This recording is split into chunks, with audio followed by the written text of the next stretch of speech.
So where are you? Yeah, I'm in MDC, Brooklyn, in a little side room. Are you hanging with Diddy? I think he's in there with you. He is. And I don't know, he's been kind.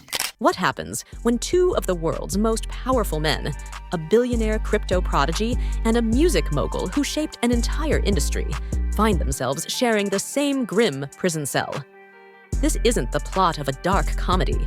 It's the real-life story of Sam Bankman-Fried and Sean Diddy Combs, two titans who once ruled their respective worlds, but now navigate the harsh realities of life behind bars. No one wants to be in prison. And you can imagine what happens when you take sort of 40 people, all of whom have been at least charged with crimes, and lock them in a single room for years on end and throw out the key, which is the most trivial things become all that people have left to care about. Sam Bankman-Fried, once the crypto world's boy genius, saw his empire collapse spectacularly. As FTX's founder, he was a math whiz, a trading prodigy, and a philanthropist. But behind the scenes, cracks formed. In 2022, FTX imploded amid fraud allegations, with prosecutors accusing him of siphoning billions to prop up Alameda Research. The fallout devastated investors and rocked the crypto world. Convicted in 2023, SBF received a 25-year sentence. Now, stripped of wealth and freedom, he spends his days in Brooklyn's Metropolitan Detention Center. I've had a lot of time to reflect on how to communicate.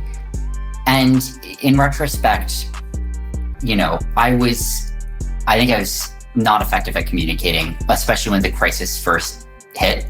And, in the months thereafter, I made a mistake I often make. I get swept up in details and forget to communicate the bigger picture. On the other side of the cell block is Sean Diddy Combs, a man who needs no introduction. For decades, Diddy was the epitome of success. A music producer, rapper, and entrepreneur, he built an empire on hit records, fashion lines, and lucrative endorsements. He was the man who turned everything he touched into gold, but behind the glitz and glamour, a much darker narrative was brewing. In recent years, Diddy has faced a series of shocking allegations that have tarnished his legacy. Prosecutors have accused him of orchestrating a years-long pattern of exploitation involving vulnerable individuals, elaborate schemes, and a network of enablers. The charges against him range from unethical behavior to outright criminal acts, and the details emerging from the case have left the public reeling. Diddy has vehemently denied the accusations, but with a trial looming, his future hangs in the balance. Like SBF, he now finds himself in the Metropolitan Detention Center in Brooklyn, sharing meals, chess games, and late-night conversations with the fallen crypto king. And more Diddy news. Diddy will be sued. And I say will be because nothing has been filed yet, by at least 120 people in the next 30 days. MDC Brooklyn is no ordinary jail. It's a fortress-like facility notorious for harsh conditions, lockdowns, and shortages.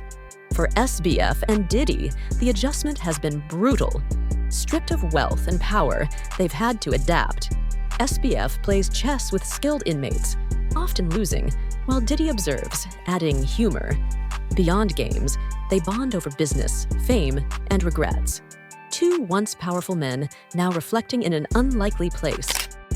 According to him, it's everything from sexual abuse, drugging, a lot of the common stuff that we've been hearing, like they go party, they get drugged, they're, with him by himself. Despite their vastly different backgrounds, SBF and Diddy have formed an unlikely bond. SBF, known for his awkward demeanor, has described Diddy as kind and generous, offering encouragement to fellow inmates. In a recent interview, he told Tucker Carlson, "He's been kind to me. It's a soul-crushing place." Diddy has reportedly found solace in their conversations. They spend time in the common area, where SBF hones his chess skills, while Diddy observes, cracking jokes. Their talks go beyond small talk, touching on politics, business, and the pressures of fame. Both have reflected on their regrets, SBF on his downfall, Diddy on his own struggles. Once powerful figures, they now find common ground in adapting to life behind bars. So, like, have you made friends there? Are you hanging with Diddy? I think he's in there with you. He is. And I don't know, he's been kind. So what's Diddy like? Obviously I've only seen one piece of him, which is, Diddy in prison. And, he's been kind to people in the unit. He's been kind to me. For SBF and Diddy, the adjustment has been brutal. Stripped of their wealth, status, and power, they've had to adapt to a world where survival often depends on alliances and adaptability. SBF, known for his analytical mind, has taken up chess as a way to pass the time. Surprisingly, he's found formidable opponents among his fellow inmates, former gang members and alleged criminals who've proven to be skilled players. "I lose games to them all the time," he admitted. Diddy, while not much of a chess player himself, often observes the matches, offering commentary and cracking jokes to lighten the mood. But their bond goes beyond games. The two have reportedly discussed everything from business strategies to the pressures of fame, sharing regrets and reflections on the choices that led them here. It's a surreal dynamic, to say the least. Two men who once commanded immense power and influence, now reduced to introspection and camaraderie in the most unlikely of settings. Of course, some of them I think are thinking like, wow, this is sort of a big opportunity, to meet people they wouldn't otherwise get to meet, which is, it shocked me the first time I heard that. Right, it makes sense from their perspective, but boy, is that not how I think about prison. Life at MDC, Brooklyn, is harsh. The facility is notorious for inhumane conditions, from overcrowding to unsanitary spaces. Frequent lockdowns keep detainees confined for hours or days, with little access to the outside world, minimal exercise, and no privacy. Incarceration takes a psychological toll. SBF replays his downfall, muttering calculations as if they could change his fate. Diddy struggles to maintain his image, his influence earning respect, but revealing cracks. Rumors swirl of a clash with another high-profile inmate over control of the TV. A petty dispute that underscores the fragile power dynamics behind bars. Now I'm buying it all, Kana, and safety can mean a couple of different things. Safety just doesn't mean free from harm of violence.